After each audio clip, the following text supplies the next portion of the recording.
இப்ப காரிய தடை இருக்கு. ஒரு காரியம் ஆரம்பிக்கிறோம். அதுல தடை வந்துட்டே இருக்குன்னா, ஞானசம்பந்த பெருமான் அதுக்கு பதிகம் பாடி கொடுத்திருக்கிறார்.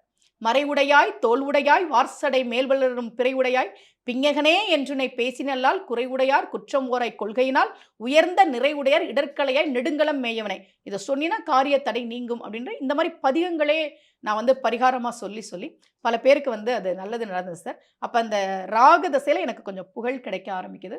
பொருளாதார ரீதியாவும் நான் கொஞ்சம் நல்லா வரேன்.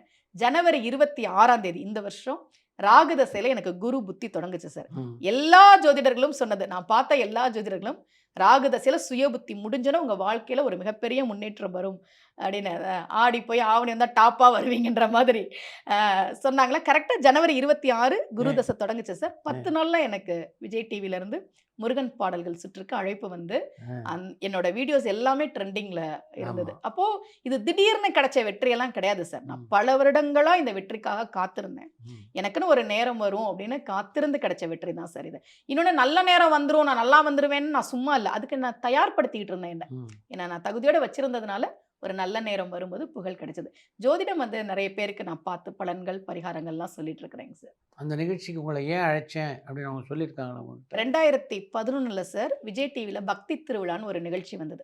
அப்பலாம் வந்து WhatsApp, YouTubeலாம் ரொம்ப கிடையாது. நான் அந்த நிகழ்ச்சியினுடைய இயக்குனருக்கு ஒரு கடிதம் எழுதினேன். அவர் பேர் கூட எனக்கு தெரியாது.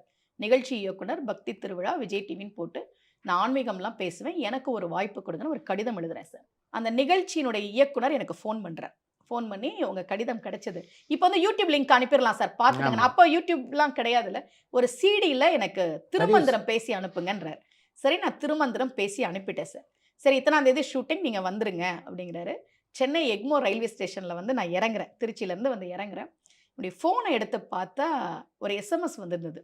உங்கள் நிகழ்ச்சி ரத்து. நீங்கள் வர வேண்டாம். ஃபோன் பண்றேன் எடுக்கவே இல்ல சார்.